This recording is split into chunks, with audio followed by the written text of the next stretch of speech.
Hi friends, welcome to sweet voice. ఈ video నచ్చినట్లయితే like చేసి సపోర్ట్ చేయండి. ఇది ఎవరిని ఉద్దేశించిన కథ కాదు, కేవలం వినోదం కోసం మాత్రమే. స్టోరీ నచ్చినట్లయితే లైక్ చేసి ప్లీజ్ సబ్స్క్రైబ్ చేసుకోండి ఫ్రెండ్స్. ఇక మనం స్టోరీలోకి అయితే వెళ్ళిపోదామా? ఈ స్టోరీ అనేది చాలా ఇంట్రెస్టింగ్గా ఉంటుంది కాబట్టి ఎక్కడ కూడా స్కిప్ చేయకుండా చివరి వరకు చూడండి. అయితే good morning madam. Good morning Karthik. ఈరోజు మీ షెడ్యూల్ ప్రిపేర్ చేసి పెట్టాను మేడం. మార్నింగ్ 11 మీటింగ్ ఉంది. ఇది ఫినిష్ చేశాక ఆఫ్టర్నూన్ ఫారినర్స్తో లంచ్, నెక్స్ట్ సిటీని విజిట్ చేసి అని చెప్తూ ఉండగా రెప్ప వేయకుండా అటే చూస్తూ ఉంది షైనీ. ఆమె చూపులు అతనికి తగిలాయేమో. తల తిప్పి ఆమెను చూశాడు. ఏమైంది మేడం అలా చూస్తున్నారని అడిగాడు. ఏం లేదు నార్మల్గాని అంటూ తల పక్కకు తిప్పేసుకుంది. ఇక స్టార్ట్ అవుదామా అనింది. ఓకే మేడం అంటూ మీటింగ్కి కావాల్సిన ఫైల్స్ని తీసుకుని బయలుదేరారు. ఇక మీటింగ్కి సంబంధించిన డీటెయిల్స్ అన్నీ కూడా చెప్తూ మీటింగ్ స్పాట్కి చేరుకున్నారు. ఇక ఫారినర్స్తో మీటింగ్ ఫినిష్ చేసుకుని ఆఫ్టర్నూన్ లంచ్ కూడా అక్కడే చేసి వాళ్ళతో సిటీ కూడా విజిట్ చేసి రిటర్న్ అయ్యారు ఇద్దరు కూడా. మార్నింగ్ నుండి కూడా అలా తిరగడం వల్ల అలసిపోయింది షైనీ. కార్తీక్, కారాపు, నాకు హెడ్ఏక్గా ఉంది, కాఫీ తాగి వెళ్దాం అంటే ఓకే మేడం అంటూ కాఫీ కేఫ్ దగ్గర ఆపాడు. ఇక ఇద్దరూ కలిసి లోపలికి వెళ్ళి ఇద్దరికి కాఫీ ఆర్డర్ పెట్టాడు.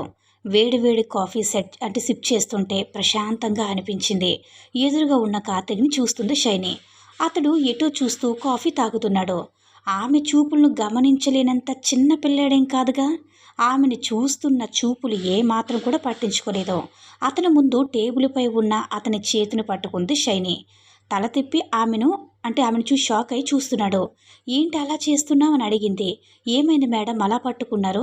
ఇంకా ఏమైనా కావాలని అడుగుతుంటే ఎస్ కావాలి అని అంది.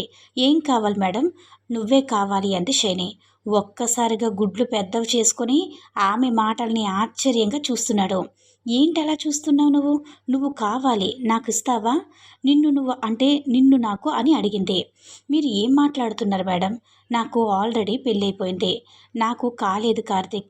ఎవరిని పెళ్లి చేసుకోవాలన్న ఇంట్రెస్ట్ కూడా లేదు. ఎందుకు మేడం? ఏమో నాకు ఎవరూ నచ్చడం లేదు. మరి ఎవరూ నచ్చకపోతే ఏంటి ఇదంతా అని అడిగాడు. నువ్వు తప్ప అనింది. లేదు మేడం తప్పు. నేను నా భార్యని మోసం చేయలేను. నన్ను కాదని వేరే వాళ్ళని ఎలా పెళ్లి చేసుకుంటావు కార్తీక్? ఒక్కసారి నన్ను పెళ్లి చేసుకోమని అడిగితే నా జీవితాన్ని నీ దగ్గర పెట్టేదాన్న కదా అంది షైనీ. వాట్? మీరు ఏమంటున్నారో నాకు అర్థం కావట్లేదు. నేను మిమ్మల్ని పెళ్లి చేసుకోవడం ఏంటి? మీరు ఒక పెద్ద కంపెనీకి సీఈఓ. అంత పెద్ద సీఈఓని ఇంత చిన్న పోస్ట్లో ఉన్న నేను మీ కింద పనిచేసే నేను ఎలా పెళ్లి చేసుకుంటాను అనుకున్నారు మేడం? అదేంటి, నాకు నిన్ను పెళ్లి చేసుకునే అర్హత కూడా లేదా అని అడుగుతుంటే అయ్యో నేను అలా అనడం లేదు మేడం. మీరు చాలా చాలా గొప్పవారు. చీప్గా నన్ను పెళ్లి చేసుకోవడం ఏంటి? కార్తీక్, నువ్వు చీప్ అని నేను అన్నానా? నువ్వు నాకు నచ్చావు. నా కెరీర్లో ఏ అబ్బాయి కూడా నీలా నచ్చలేదు. నీ భార్యను అస్సలు డిస్టర్బ్ చేయను నువ్వు మాత్రం అస్సలు నేను డిస్టర్బ్ చేయను. నువ్వు మాత్రం నాకు కావాలి. నేను చాలా లవ్ చేస్తున్నాను కార్తీక్, ఒప్పుకోరా అని రిక్వెస్టింగ్గా అడుగుతుంటే అయోమయంగా చూస్తున్నాడు కార్తీక్. మేడం ప్లీజ్ ఇలా మాట్లాడి మిమ్మల్ని మీరు తగ్గించుకోకండి. నాకు ఆల్రెడీ పెళ్ళైపోయింది. ఈ మనసు, ఈ శరీరం నా భార్యకి మాత్రమే సొంతం. వేరే ఆడదాన్ని నేను చూడదలుచుకోలేదని చెప్పి ఇక వెళ్దామా అన్నాడు. బాధగా చూసింది షైనీ. ఆమెను పట్టించుకోకుండానే ముందుకెళ్ళిపోయాడు కార్తీక్. ఇక అతను చూస్తూ వెనకే వెళ్ళి కారులో కూర్చుంది షైనీ. ఇక అలా కార్ని రయ్యమనిపించాడు. అలా వెళ్తుండగానే సడన్గా కారు ఆగింది. ఏమైంది కార్తీక్? ఏమో మేడం, ఎందుకు కారు ఆగిందో తెలియట్లేదు. నేను చూస్తానుండండి అంటూ కారు దిగి వెనక డిక్కీ ఓపెన్ చేసి చూశాడు. అందులో నుంచి పొగలు బయటకు వస్తున్నాయి. అయ్యో ఇప్పుడు ఏం చేద్దాం అంటూ అటు ఇటు చూస్తున్నాడు. ఆ రోజంతా కూడా నిర్మానుష్యంగా ఉంది. అక్కడ మెకానిక్ షాప్ ఒక్కటి కూడా ఉన్నట్లు కనిపించడం లేదు. ఇప్పుడు ఎవరిని అడగాలో కూడా అర్థం కావట్లేదు. సిటీ అవుట్స్కట్స్లో ఉంది కార్. ఏమైంది కార్తీక్? కార్ నుంచి పొగలు వస్తున్నాయి మేడం. దగ్గరలో మెకానిక్ షాప్ కూడా ఉన్నట్లు లేదు. ఏం చేద్దాం అంటుంటే ఇప్పుడు చాలా లేట్ అయిపోయింది కదా. ఇప్పుడు హోటల్లో స్టే చేసి మార్నింగ్ వెళ్దాం. కానీ ఇంట్లో నా భార్య ఒక్కటే ఉంటుంది మేడం. అదేంటి? అయితే ఇప్పుడు ఇక్కడి నుంచి ఎలా వెళ్తాం చెప్పు? తనకి కాల్ చేసి చెప్పు. ఈరోజు రావడం కుదరలేదు అని అంటుంటే తనకు చెప్తూ ఉంది. తను చెప్తుంది నిజమే అనిపించి చుట్టూ ఏవైనా హోటల్స్ ఉన్నాయేమో కాస్త ముందుకు వెళ్ళి చూశాడు. మేడం రండి అంటూ పిలిచాడు. ఇక అతను వెనకాలే వెళ్ళింది షైని. ఇక రిసెప్షన్లో మాట్లాడి ఏ రూమ్ బుక్ చేశాడు అంటే అప్పటికే లేట్ నైట్ అవడంతో ఒకటే రూమ్ ఉందని చెప్పింది. అయ్యో ఇంకొకటి ఉంటే చూడండి మేడం అని ఎంత రిక్వెస్ట్ చేసినా లేవు. సార్ అన్నీ ఫుల్ అయిపోయాయి. ఇక ఏం చేయలేక కీస్ తీసుకొని రూమ్కి వెళ్ళిపోయారు. ఇద్దరికీ ఒక రూమ్ అనేది దొరికింది. హమ్మయ్య, ఈరోజు నా కార్తీక్ నేను ఒకటే రూమ్లో స్టే చేయబోతున్నాం, ఎంతో బాగుంది అనుకుంటూ రూమ్లోకి ఇద్దరు వెళ్ళిపోయారు. ఇక షైని మార్నింగ్ నుంచి టైర్డ్ అవ్వడంతో ఫ్రెష్ అప్ అవ్వడానికి వాష్రూమ్లోకి వెళ్ళింది. ఇక ఫ్రెష్ అప్ అయ్యి బయటకు వచ్చి కార్తీక్ని పిలిచింది. మొబైల్ చూస్తున్న కార్తీక్ ఆమె పిలుపుకు వెనక్కి తిరిగి చూశాడు. ఒక్కసారిగా స్టన్ అయిపోయాడు. టవల్లో ఉంది షైని. అతని చూపులకి సైడ్ స్మైల్తో అంటే దగ్గరికి వెళ్ళింది. అతని భుజం మీద చేవేసి కార్తీక్ అని పిలిచింది. అప్పుడు తేరుకొని ఉలిక్కిపడి చూశాడు. ఏంటలా చూస్తున్నావు? అంత నచ్చానా అని నవ్వుతూ అడుగుతుంటే, అది మేడం మీరు ఈ డ్రెస్ వేసుకోకుండా ఇలా వచ్చారేంటి అని అటువైపు తిరిగాడు. నేనేమైనా ఇంట్లో అనుకున్నావా? ఇలా కార్ చెడిపోతుంది, హోటల్లో స్టే చేస్తాం, డ్రెస్ తీసుకుని రావాలని. నా దగ్గర డ్రెస్ ఎక్కడది? కార్తీక్, అయ్యో సారీ మేడం, నేను వెంటనే రిసెప్షన్కి కాల్ చేస్తానంటూ కాల్ చేస్తుండగా కార్తీక్ని వెనక నుంచి హత్తుకుని, ప్లీజ్ కార్తీక్ కాదనుకో, నన్ను నీదాన్ని చేసుకో, ఎందుకింత రిక్వెస్ట్ చేస్తున్నానో అర్థం చేసుకో. ఇంతవరకు ఏ మగాణ్ణి కూడా ముట్టుకోలేదు, బట్ ఫస్ట్ టైం నిన్నే ఇష్టపడ్డాను, నిన్ను నేను కోరుకుంటున్నానని మత్తుగా చెప్తుంటే ఆమె అందాలు అతనికి తగిలి అంటే సాటి మగాడగా అతని ఒంట్లో ఏవేవో జరుగుతున్నాయి. అతను ఆలోచించకుండా ఉక్కిరి బిక్కిరి చేస్తుంది. అతను చెస్ట్ మీదకి చేతులు పోనిస్తూ వీపుపై ముద్దులు పెడుతూ టెంప్ట్ చేస్తూ ఉంది షైని. అతను పూర్తిగా ఆమె ఆధీనంలోకి వెళ్ళిపోయి వెనక ఉన్న షైనికి ముందుకు తెచ్చుకొని గట్టిగా హత్తుకున్నాడు. అతని ఒంటి మీద ఉన్న షర్ట్ బటన్స్ అన్నీ కూడా ఒక్కొక్కటిగా రిమూవ్ చేస్తూ అతని వీపును నిమురుతూ ఛాతీపై ముద్దులు పెడుతూ ఆమె అలా రెచ్చగొడుతూ ఉంటే ఇక ఆగలేక ఆమె పెదాల్ని అందుకున్నాడు. ఇక ఆమె కోరిక తీరినట్లుగా అతన్ని పూర్తిగా ఆమె చేష్టలతో రెచ్చగొట్టింది. ఇక కోరికలతో ఉన్న మగాడు ఊరుకుంటాడా? ఆమె మత్తులో ఇహం మరిచి ఆమెను ఆమె అందం ఎత్తి బెడ్ మీద పడేసి ఇక ఆమె మీదకు చేరిపోయాడు. ఆమె ఒంటి మీద ఉన్న కాస్త టవల్ కూడా ఊడిపోయింది. ఆమె అందాలు అతని కళ్ళకి కన్నులు విందు చేస్తున్నాయి. అతడు ఆగకుండా అతని ఒంటి మీద ఉన్న పాయింట్ రిమూవ్ చేసి ఆమెను ఆక్రమించాడు. కోరికలతో ఉన్న షైని అతని అలా చేస్తుంటే పూర్తిగా అతనికి లొంగిపోయి సహకరించింది. ఇక 3 గంటల వరకు పలమాన్లు అతను రెచ్చగొడుతూ అతనిలో ఐక్యమైంది షైని. ఇద్దరూ కూడా ఒళ్ళు అలిసిపోయి మెలకువ లేకుండా నెక్స్ట్ డే మార్నింగ్ 11 గంటల వరకు మెలకువ రాలేదు. ఇద్దరికి ఇక చిన్నగా కళ్ళు తెరిచి చూసిన కార్తీకే అతని గుండెలపై ఉన్న షైనిని చూడగానే ఒక్కసారిగా ఉలిక్కిపడి ఆమెను దూరం పెట్టి, మేడం మీరేంటి ఇక్కడ అంటూ అరిచాడు.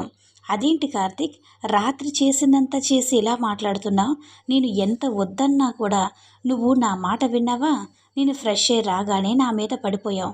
వద్దు కార్తీక్ అని ఎంత బ్రతిమలాడుతున్నా సరే కనికరించలేదు అని ఫేస్ డల్గా పెట్టి చెప్తుంటే, అదేంటి నేను మిమ్మల్ని బలవంతం చేయడం ఏంటి? No chance. లేదు మేడం, మీరే భ్రమపడినట్లుగా ఉన్నారు. అంటే నేనే నీ మీద పడిపోయానంటావా అని ఏడుపు మొహం పెట్టి అడుగుతుంటే, అయ్యో మేడం నేను అలా అనలేదు, కానీ నైట్ ఏం జరిగిందో నాకు ఎందుకు గుర్తు రావట్లేదని అంటూ ఉండగానే, నువ్వు తాగిన కాఫీలో డ్రగ్ కలిపితే ఎక్కడ గుర్తుంటుంది అని లోపలే నవ్వుకుంటూ బయటికి బాధగా ఫేస్ పెట్టి చూసింది. కార్తీక్ తల పట్టుకుని కూర్చున్నాడు. ఎంత పెద్ద తప్పు జరిగిపోయింది, అసలు ఇలా ఎలా జరిగింది? అతని బ్రెయిన్ ఏమాత్రం కూడా పనిచేయడం లేదు. కార్తీక్ ఎందుకంత ఫీల్ అవుతున్నావు? ఒక ఆడదానిగా నేను ఫీల్ అవ్వాలి, మగాడిగా నువ్వెందుకు ఫీల్ అవుతున్నావు అని అడుగుతుంటే షైనీ ఫేస్ చూసి గిల్టీగా ఫీల్ అవుతూ, సారీ మేడం, ఈ విషయంలో నేను చాలా తప్పు చేశాను, మీ జీవితాన్ని నాశనం చేశాను, నన్ను క్షమించండి అంటూ ఆమె చేతులను పట్టుకొని బాధగా అడుగుతుంటే, అబ్బా ఎందుకింత బాధపడుతున్నావు?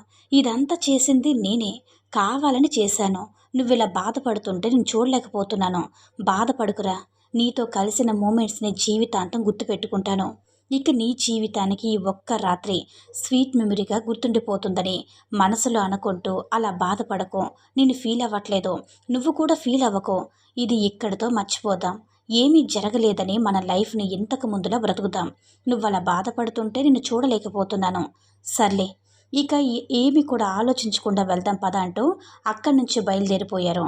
కార్తీక్ ఆలోచనలు నేను నా భార్యని మోసం చేశాను, ఒక అమ్మాయికి ద్రోహం చేశానన్న దగ్గరే తిరుగుతూ ఉన్నాయి.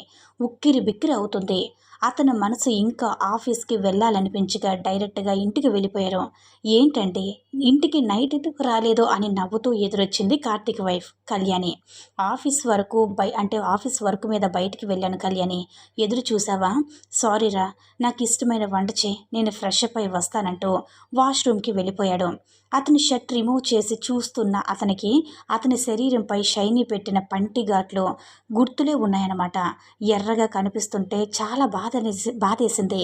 అతనికి కాసేపు అలాగే కళ్ళు మూసుకొని షవర్ ఆన్ చేసుకున్నాడు. ఇక ఎంతసేపటి కూడా అతని మనసులో ఉన్న బాధ తీరకపోవడంతో కళ్యాణి పిలుపుకి ఈ లోకంలోకి వచ్చి వస్తున్న కళ్యాణి అనుకుంటూ త్వరగా స్నానం చేసి బయటకు వచ్చాడు. ఇక భార్య ప్రేమగా అతనికి వడ్డించి పక్కన కూర్చోవడంతో ఆమెను ఇష్టంగా చూస్తూ కడుపు నిండా తినేశాడు. మీకోసం ఎంత ఎదురు చూశానో తెలుసా అని బాధగా చెప్పింది కళ్యాణి. సారీ కళ్యాణి, అసలు ఇలా అవుతుందని నాకు కూడా తెలియదు. మేము సిటీ అవుట్స్కట్స్లో ఉన్నాం, కారు చెడిపోయింది, రాలేని సిచ్యువేషన్లో అయిపోయాము, నిన్ను బాధ పెట్టాలని కాదు అంటూ ఆమె ఫేస్ని దోసెట్లోకి తీసుకుని చెప్తున్నారు. సరే, కానీ మీరు ఎందుకు ఇలా డల్గా ఉన్నారు, ఎందుకు మీరు దేని గురించో బాధపడుతున్నారు అని అనిపిస్తుంది అని అడుగుతుంటే, నిజం చెప్తే తన గుండె పగిలిపోతుందని, బాధ పెట్టడం తనకి ఎందుకని చెప్పకుండా హ్యాపీగా ఉంచడం బెటర్ అని, కొన్ని నిజాలు చెప్తే తట్టుకోలేక చచ్చిపోతారని తెలిసినప్పుడు చెప్పకపోవడమే మంచిది కదా. నిజాన్ని దాచడం అంటే అబద్ధం చెప్పడం కాదు. ఇక ఆ రోజు ఆఫీస్కి వెళ్ళగా భార్యతో ఇంట్లోనే గడిపేశాడు. అయితే కార్తీక్ ఆఫీస్లో షైని కార్తీక్ ఎప్పుడు వస్తాడా అని 1000 కళ్ళతో ఎదురు చూస్తూ ఉంది. కనీసం కంటి నిండా అతని కళ్ళలో చూసుకోవచ్చనమాట. రాత్రి జరిగిన కలయిక గుర్తొస్తుంటే ఆమె మనసు ఉక్కిరిబిక్కిరి అవుతుంది. ఆమె సీట్లో వెనక్కి రావాలని ఆ ఊహల్లోనే ఎంతసేపు ఉండిందో తెలియదు. మేడం అన్న పిలుపుకి టక్కున కళ్ళు తెరిచి చూసింది షైని. ఎదురుగా కార్తీక్ కనిపించాడు. వచ్చేసావా కార్తీక్ అని మెరిసే కళ్ళతో అడుగుతుంటే ఆమె యాంగ్జైట్మెంట్కి అదోలా అనిపిస్తుంది. నీతో కాస్త మాట్లాడాలి మేడం. చెప్పు కార్తీక్. హోటల్లో జరిగిన దానికి ఐఎమ్ రియల్లీ సారీ. అది నాకు తెలియకుండానే అలా జరిగిపోయింది. కానీ ఇంకొక విషయం ఏంటంటే, మీరు నన్ను ఎంత ఆరాధనగా చేస్తున్నారో నాకు అర్థమైంది. కానీ మీకు ఇలాంటి న్యాయం నేను చేయలేను. అయితే మేడం నా మీద ఆశలు పెంచుకోకండి.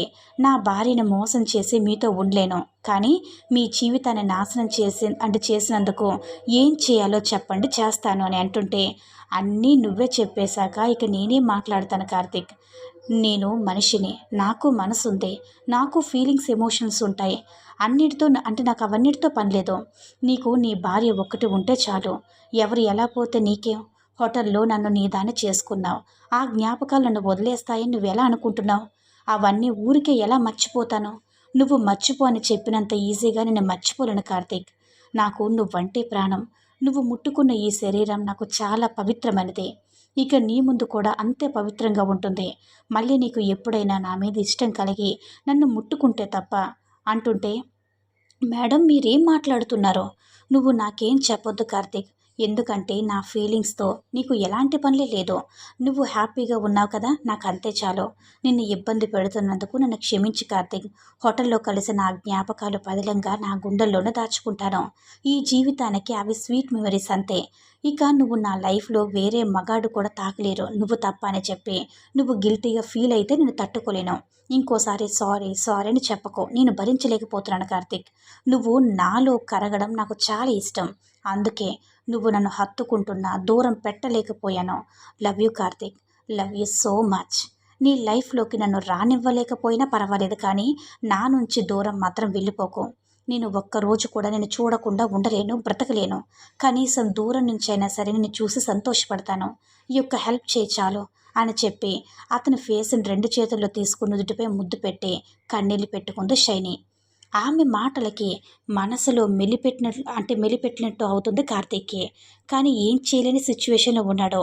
అతను ఆమెతో ఉంటే ఆమె భార్యకి మోసం చేసినట్లు అవుతుంది, ఉండలేడు. ఇటు అంత బాధగా చూస్తుంటే తట్టుకోలేకపోతున్నాడు. ఇక ఆ రోజు నుంచి ఆలోచనలో పడ్డాడు. తన కోసం లైఫ్ని స్పాయిల్ చేసుకుంటుందని చాలా నచ్చజెప్పాడు. ఆమెకు పెళ్లి చేసుకోమని చేసుకోమని చెప్పాడు. కార్తీక్, నువ్వు పెళ్లి చేసుకున్న భార్యని కాదని నాతో ఒక్క రాత్రి ఉండలేకపోతున్నావు.